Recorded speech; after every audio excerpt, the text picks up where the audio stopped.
There's this house at the end of our street. It's been abandoned for as long as I can remember. The kind of place that, as a kid, you cross the street to avoid. Everyone in the neighborhood knows it, but no one really talks about it, except on Halloween. That's when things get weird. Every year, a bowl of candy appears on the front porch on Halloween night. It's always the same, a plain black bowl filled with the good stuff, like M&Ms and Reese's, nothing cheap. No one's ever seen who puts it there, and no one ever stays long enough to find out. It just appears. The weird thing is, there's never any sign of life at that house the rest of the year. There are no lights, no movement, nothing. The windows are cracked, the roof is falling apart, and the yard is completely overgrown. Still, like clockwork, every Halloween, that bowl of candy is right where it always is. There's this rumor, too, that's been passed around as long as I can remember, passed down from the older kids. When I was younger, they said that if you take a piece of candy, you'll get good luck for the next year. A lot of kids in the neighborhood believe it. Some people think it's just a harmless tradition, while others say it's cursed. Me, I've always been somewhere in between. I didn't really buy into the whole good luck thing, but I can't deny that the house gives me this weird feeling whenever I pass it. One year, though, something changed. I couldn't stop thinking about it, the house, the candy, the fact that no one knows anything about who's putting it out all these years. I grew up hearing stories about the place. Some people say an old man used to live there, while others say he vanished years ago, leaving the house behind like a ghost town in the middle of our quiet little street. But no one really knows the truth, and the more I thought about it, the more I realized that no one had ever really tried to find out. So, I decided that was the year I'd do it. After the trick-or-treaters had cleared out and the streets were empty, I stayed behind. The bowl was still there, just sitting on the porch like it always did, as if it had been waiting. My friends had already gone home, and I could have followed, but something wouldn't let me. There's always been a pull to that house, something I couldn't quite explain. It's like it wanted someone to notice it, like it wanted someone to come inside. I told myself I'd just stay and watch, long enough to see if anyone came to take the bowl away or refill it, just to get an answer once and for all. But the more I stood there, the more I felt this nagging sense of curiosity. It's like the house was calling to me, waiting for someone like me to finally step through its doors, and that night, I couldn't ignore it anymore. I'd been waiting there for hours, hidden behind the bushes across the street. The neighborhood had long since gone quiet, no more kids running around in costumes, no more porch lights. Just me, the dark, and that house. The candy bowl still sat on the porch, untouched since the last group of trick-or-treaters passed by. Nothing, no movement. The house stayed still and silent as it always did. I was about to call it a night when something caught my eye. The front door creaked open, slow and deliberate, like someone on the other side had just pushed it in. But I didn't see anyone. There was no wind, no explanation, just the door slowly swinging open, inviting. My heart raced. I tried to convince myself it was just old hinges giving way, but deep down, I knew better. The house wanted me to come in. I stayed as still as possible, waiting to catch a hand coming out, sneaking away the bowl as Halloween ended. Theories ran through my head, thinking it was maybe an old local who either started or was carrying on this local tradition, but nothing came out. The door stood open, a more of darkness gently breathing in the outside air as I watched. It almost looked inviting. Invasive thoughts came into my head, pushing out the idea that someone was in there, but that I was being politely asked to come in.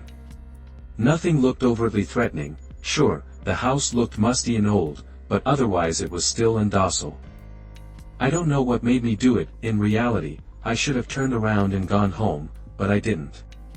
Whether I was too absorbed with figuring out this mystery or some otherworldly possession, I accepted the perceived invitation. I grabbed my flashlight and crossed the street, my feet barely making a sound on the pavement. I reached the porch, glancing once more at the candy bowl, almost expecting something to happen, but the candy just sat there, untouched. I took a deep breath and stepped through the door. The moment I crossed the threshold, the air around me felt like it changed, thick, heavy. My skin prickled as if I had just walked into a room filled with smoke, but there was no smoke, just an overwhelming sense of pressure, like the house was pressing down on me. I shone the flashlight around, but the beam felt weak, swallowed by the darkness. The floor creaked beneath my feet, but not like normal old wood. It felt different, like something was shifting under the surface, adjusting to my weight. It looked solid, and when I tapped my foot on the floor, it was hardwood, but while walking it just felt off. It wasn't just the ground. As I moved deeper into the house, something in the air felt off, too.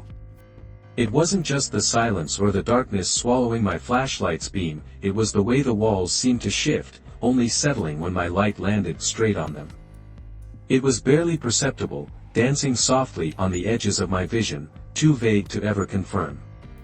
I shook my head, chalking it up to nerves. The floor creaked with every step I took, but the creaks felt deliberate, like something beneath me was adjusting, sensing my weight. When I turned to check behind me, the door that had been open was now shut, without so much as a sound. My pulse quickened, but I tried to reason with myself. Maybe I'd closed it out of habit, I was too in my head to keep track of everything. But then, as I turned back, the hallway seemed to stretch before me like the space itself was bending. I stopped shining my flashlight down the hall. I could swear it had been short, only a few steps to the next room, but now it seemed longer, as if the walls were moving, pulling me further in. It was late, I was tired. I would have preferred to have done this with a clearer head, but sadly, I could not choose the time to dive into this investigation. So, I was stuck second-guessing everything I was seeing. My stomach twisted. I tried to tell myself it was just my mind playing tricks, but the house felt alive, reacting to me, watching me. The further I ventured, the heavier everything felt. The air was thick, like I was suffocating, each breath harder than the last. Despite the chill, I could feel sweat beading on my forehead. My legs felt like lead, every step taking more effort than it should. At first, I thought it was the fear catching up with me, adrenaline wearing off, maybe, but this was different. I felt like I was being drained. I wiped my forehead, trying to clear my thoughts, but it didn't help. My head was foggy, like I hadn't slept in days. I checked my phone for the time, it was almost 3 a.m. I couldn't even remember what time I'd gone in, but there was no way I'd been in that long. Maybe I'd waited for longer than I thought when outside, but even then, it didn't add up. I couldn't even tell which way I came from anymore. It was like the walls seemed to twist and shift behind me, rearranging themselves the moment I wasn't looking. I shook my head, trying to clear the growing fog in my head. I could barely think straight, and my movements were slow and sluggish. It was like the house was pulling the energy right out of me, step by step, as I moved further in. I started seeing things, clothing, old shoes, pieces of paper. Some were scattered on the floor, others abandoned in the corners of rooms. At first, I thought they were just debris from squatters, but as I looked closer, I saw all the clothes looked like they belonged to children, to young teenagers. Sprinkled around were discarded remnants of old costumes, Halloween-themed, all at various ages of decay. Some looked newer, but between them were pieces that looked older than my parents. I looked at what I was wearing and came to the subtle realization these were from others who had wandered in like me, trying to find answers to the mystery of the candy bowl. Fight or flight kicked in, panic settled as a thought flashed in my mind. If this is what happened to the people who had come inside and never made it out, what happened to them? Because whatever it was, it couldn't be good. I picked up an old candy wrapper, its edge was brittle from age. I glanced around, my flashlight catching glimpses of more wrappers, shoes and bags left behind in the dust. They were just there, no sign of a struggle, no signs of what happened to them. That's when it hit me, the candy. It wasn't just some harmless Halloween tradition, it was bait. A mystery so alluring to the young that it was the perfect way to lure people inside and draw them deeper into the house, just like, music, me. I turned back the way I came, desperate to leave. The door shouldn't be far, I hadn't ventured that deep into the house, had I? But when I reached the spot where the entrance should have been, it wasn't there. The door was gone, leading to an inane hallway that matched the few I'd already walked through. Panic set in. I tried another hallway, then another. Whenever I thought I was heading toward an exit, I never left. Each one led to where I thought I was going, forcing me deeper into the house. It was like the place was changing around me, trapping me inside.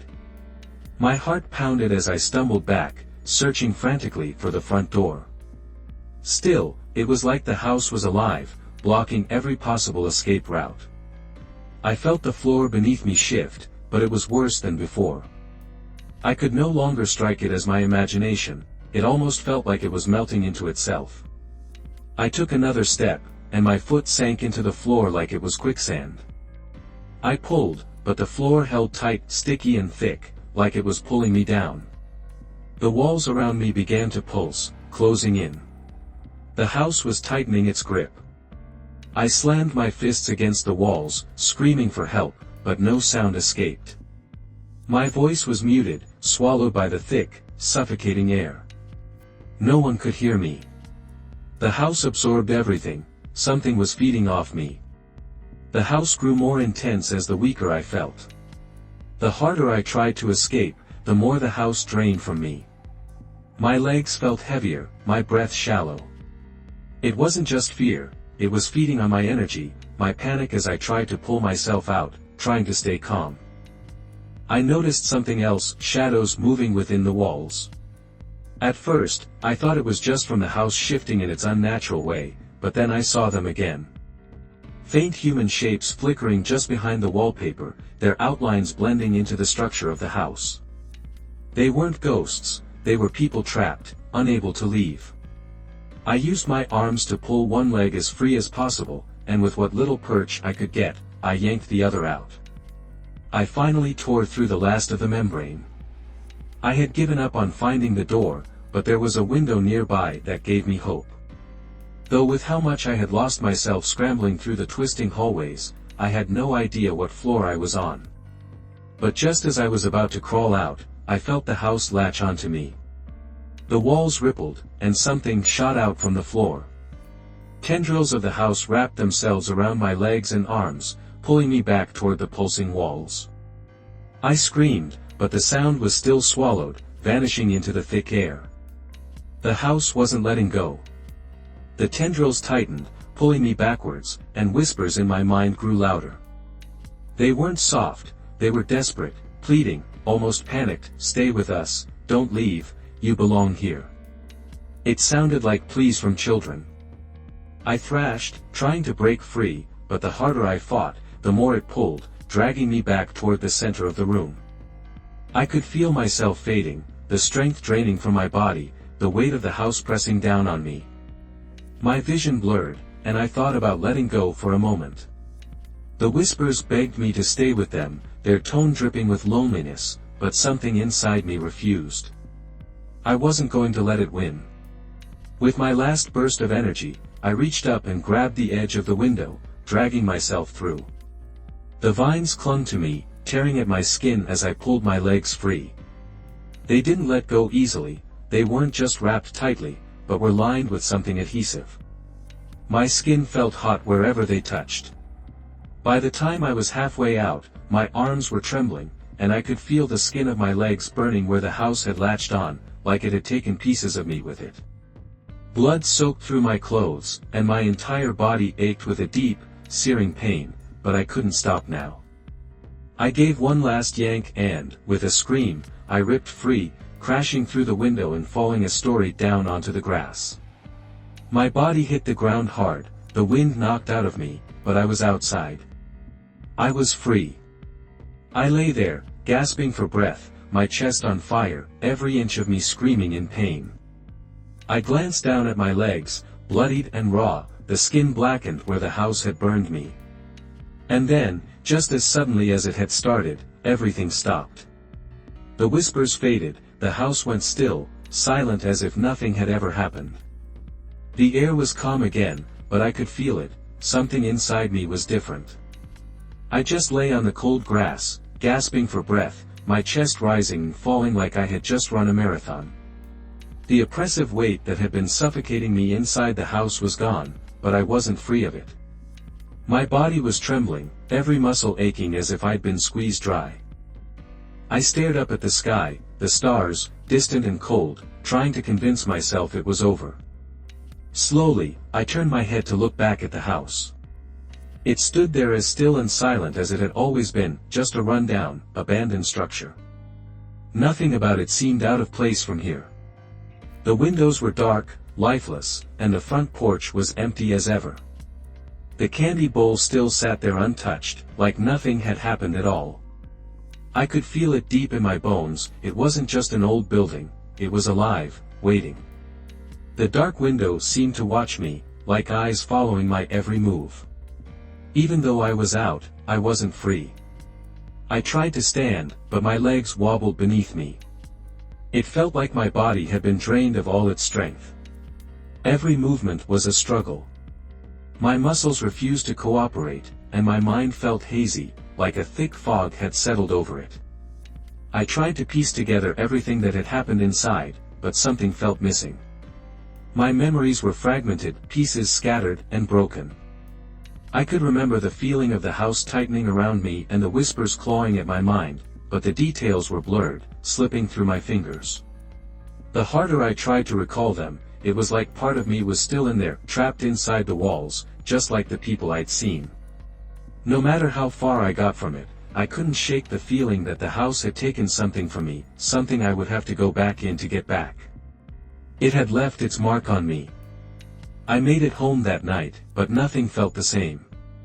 Every step I took away from that house felt like I was dragging something heavy with me, something I couldn't see. I tried telling people about it, my friends, my parents, about what happened. I also reported what I could to the police about the house. They didn't believe me. Some laughed it off like it was some kind of prank or a drug-induced memory, a wild trip from some laced candy. No one understood, no one felt what I felt in there when I reported it.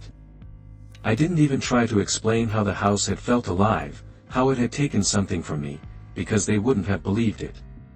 They sent in a unit and found the place desolate, with a typical abandoned house layout, then lectured me on the dangers of trespassing in unstable structures. Weeks passed, and things felt like they went back to normal, but I couldn't shake it. The house, the pole, the whispers, were still with me. I could feel it, even as I tried to pretend everything was fine. And the same bowl of candy was there when Halloween came around the next year, sitting on that porch just like always, despite everything. As I stood in front of the house, seeing the locals' delight in the free candy, memories I'd forgotten flashed back through my mind. The pain sang from the scars of my legs, vividly replaying the events of that night in brief moments of clarity. And yet, despite the horrendous experience, I still felt that pull. Something deep inside me stirred, even though I knew what the house really was. Even though I knew it nearly took me, I couldn't help but look. A part of me still wanted to go back, as if the house hadn't finished what it started. I still live on that street, and as I sit in my room at night, I stare out the window. The house is visible just beyond the street lights. It's quiet now, the same stillness that always surrounded it. But as Halloween approaches, the pull is stronger than ever. Sometimes, when everything's dark and silent late at night, I can still hear it, the whispers, faint, distant, but unmistakable. Calling my name, telling me to come back. I tried to ignore it, tried to tell myself it's just my mind playing tricks, but deep down, I know the truth. The house isn't finished with me.